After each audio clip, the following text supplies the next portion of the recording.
Quick video this one. Just in the last video I was talking about what happens when you do a sample mean, and I forgot to say something. Now that I'm about to do this video I realised I did.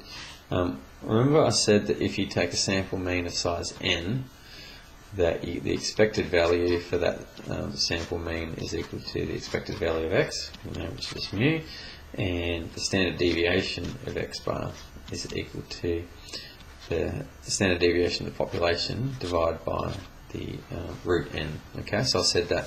What I forgot to say is that this is if, only if,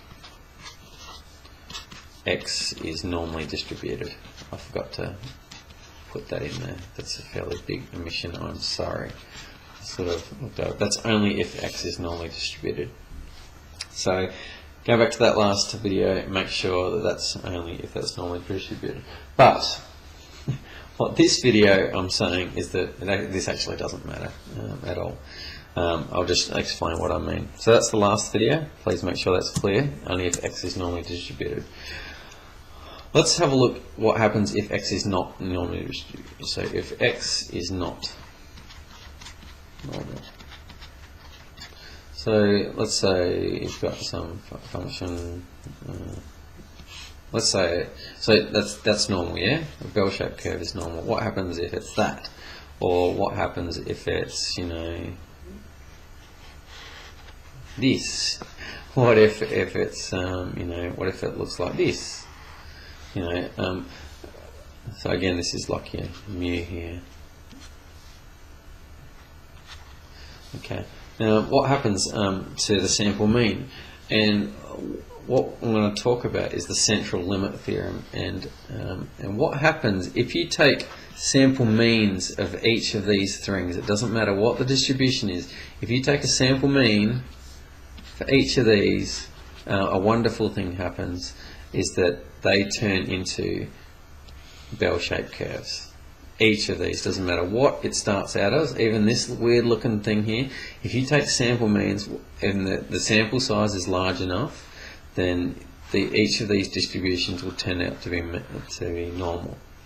And this is fantastic because here, can you calculate probabilities of this distribution function? No, you cannot. Can you do this one? No, you cannot. We can't calculate probabilities of any of these things because we don't know the distribution. Okay, well, you could if you knew the function, but I'm talking about if you had just some sort of random distribution that you wasn't sure what it was. We can't calculate probabilities here. No. But if you take the sample mean, then we end up with something that is normal. And yes, we can calculate probabilities. Yes. So this is a good thing. So what the central limit theorem says,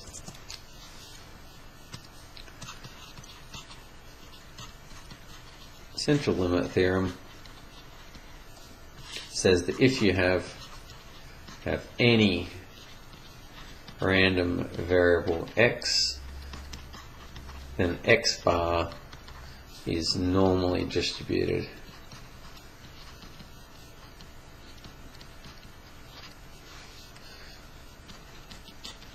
with, like we said before, with expected value of ex, just the mu, and standard deviation, just like before, as sigma over root n. Then x bar when you take the sample mean. So normally distributed with that. And that's the central limit theorem. And that's if n is big enough. Okay, so if you did a sample size of 1, this is not going to happen. If you did a sample size of 2, it just gets closer and closer and closer. It gets it gets centrally limited. So in other words, it gets closer and closer to becoming normal. It's limiting towards that. If n is big, and usually n around 30. N around 30 is big enough to sort of make it look normal. And that's the central limit theorem. I'm not going to do any examples of this. Basically, you'll get questions where it says, x is a random variable, blah, blah, blah, blah, blah. Find the probability of the sample mean. And the sample mean is the sort of the clue. If you see sample mean written in the question, or you see NZ, something like that, that's your clue to take the sample mean to calculate these values here. and to use those as your probability using a normal standard distribution. So that's nice and easy. I'm not going to do a question on that. It's basically just, it gives you license to use Z statistics probability so that you can just calculate any probability you want. It's licensed to do whatever you want. Everything is normal. Yay! See you in the next video.